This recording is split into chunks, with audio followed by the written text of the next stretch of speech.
श्री राधे राधे, हरे कृष्णा हरे मुरारी, गोविंद हरे हरे। गीता के 8वें अध्याय का सार सुना रहा हूँ, ध्यान से सुने, मनन चिंतन जरूर करें। श्री भगवान कहते हैं, देवी अब 8वें अध्याय का महत्व सुनो, उसके सुनने से तुम्हें बड़ी प्रसन्नता होगी। लक्ष्मी जी के पूछने पर भगवान विष्णु ने उन्हें इस प्रकार अष्टम अध्याय का महत्व बतलाया था। दक्षिण में अमरपुरक नामक एक प्रसिद्ध नगर है, वहां भाव शर्मा नामक एक ब्राह्मण रहता था, जिसने वेश्या को पत्नी बनाकर रखा था। वह मांस खाता, मदिरा पीता, श्रेष्ठ पुरुषों का धन चुराता, पराई स्त्री से व्यभिचार करता और शिकार खेलने में दिलचस्पी रखता था। वह बड़े भयानक स्वभाव का था और मन में बड़े बड़े हौसले रखता था। एक दिन मदिरा पीने वालों का समाज जुटा था, उसमें भाव शर्मा ने भर पेट ताड़ी पी, खूब गले तक उसे चढ़ाया। अंतः अजीर्ण से अत्यंत पीड़ित होकर वह पापात्मा कालवंश मर गया और बहुत बड़ा ताड़ का वृक्ष हुआ। उसकी घनी और ठंडी छाया का आश्रय लेकर ब्रह्म राक्षस भाव को प्राप्त हुए कोई पति पत्नी वहां रहा करते थे। उनके पूर्व जन्म की घटना इस प्रकार है। एक कुशी बल नामक ब्राह्मण था, जो वेदांगों के तत्वों का ज्ञाता था, संपूर्ण शास्त्रों के अर्थ का विशेष के और सदाचारी था। उसकी स्त्री का नाम कुंती था। वह बड़े खोटे विचार की थी। वह ब्राह्मण विद्वान होने पर भी अत्यंत लोभवश अपनी स्त्री के साथ प्रतिदिन भैंस, कालपुरुष और घोड़े आदि बड़े दानों को ग्रहण किया करता था, परंतु दूसरे ब्राह्मणों को दान में मिली हुई कौड़ी भी नहीं देता था।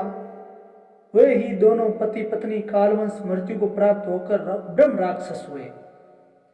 वे भूख और प्यास से पीड़ित हो इस पृथ्वी पर घूमते हुए उसी ताड़ वृक्ष के पास आए और उसके मूल भाग में विश्राम करने लगे। इसके बाद पत्नी ने पति से पूछा, नाथ, हम लोगों का यह महान दुख कैसे दूर होगा तथा इस ब्रह्म राक्षस योनि से किस प्रकार हम दोनों की मुक्ति होगी? तब उस ब्राह्मण ने कहा, ब्रह्म विद्या के उपदेश, अध्यात्म तत्व के विचार और कर्म विधि के ज्ञान बिना किस प्रकार संकट से छुटकारा मिल सकता है? यह सुनकर पत्नी ने पूछा कि तद ब्रह्म किमता तम की कृतम पुरुषोत्तम, पुरुषोत्तम वह ब्रह्म क्या है, अध्यात्म क्या है और कर्म कौन सा है? उसकी पत्नी के इतना कहते ही जो आश्चर्य की घटना घटित हुई उसको सुनो। उपयुक्त वाक्य गीता के 8वें अध्याय का आधा श्लोक था। उसके स्मरण से वह वृक्ष उस समय ताड़ के रूप को त्याग कर भाव शर्मा नामक ब्राह्मण हो गया। तत्काल ज्ञान होने से विशुद्ध चित्त होकर वह पाप के चोले से मुक्त हो गया तथा उस आधे श्लोक के ही महत्व से वे पति पत्नी भी मुक्त हो गए। उनके मुख से देवात ही 8वें अध्याय का आधा श्लोक निकल पड़ा था। तदंतर आकाश से एक दिव्य विमान आया और वे दोनों पति पत्नी उस विमान पर आरूढ़ होकर स्वर्गलोक को चले गए। वहां का यह सारा वृत्तांत अत्यंत आश्चर्यजनक था। उसके बाद उस बुद्धिमान ब्राह्मण भाव शर्मा ने आदर पूर्वक उस आधे श्लोक को लिखा और देव जनार्दन की आराधना करने की इच्छा से वह मुक्तिदायिनी काशीपुरी में चला गया। वहां उस उदार बुद्धि वाले ब्राह्मण ने भारी तपस्या आरंभ की। उसी समय क्षीर सागर की कन्या भगवंती लक्ष्मी ने हाथ जोड़कर देवताओं के भी देवता जगपति जनार्दन से पूछा, नाथ, आप सहसा नींद त्याग कर खड़े क्यों हो गए? श्री भगवान बोले, देवी, काशीपुरी में भागीरथी के तट पर बुद्धिमान ब्राह्मण भाव शर्मा मेरे भक्ति रस से परिपूर्ण होकर अत्यंत कठोर तपस्या कर रहा है।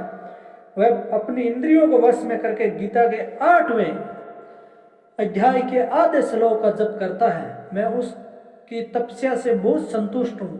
बहुत देर से उसकी तपस्या के अनुरूप फल का विचार कर रहा था। प्रिय, इस समय वह फल देने को मैं उत्कंठित हूँ। पार्वती जी ने पूछा, भगवान श्री हरि सदा प्रसन्न होने पर भी जिसके लिए चिंतित हो उठे थे, उस भगत भाव शर्मा ने कौन सा फल प्राप्त किया? श्री महादेव जी बोले, देवी, द्विज श्रेष्ठ भाव शर्मा प्रसन्न हुए। भगवान विष्णु के प्रसाद को पाकर आत्यंतिक सुख को प्राप्त हुआ तथा उसके अन्य वंशज भी जो नरक यातना में पड़े थे, उसी के शुद्ध कर्म से भगवान को प्राप्त हुए। पार्वती, ये 8वें अध्याय का महत्व में थोड़े में ही तुम्हें बताया है, इस पर सदा विचार करते रहना चाहिए। हरे हरे हरे कृष्णा मुरारी, ये गीता के 8वें अध्याय का सार था और गीता का 8वां अध्याय कल शुरू करेंगे। हरे हरे राधे राधे हरे कृष्णा। हमारे गीता ज्ञान यूट्यूब ऑफिशियल चैनल को जरूर सब्सक्राइब शेयर लाइक जरूर करें।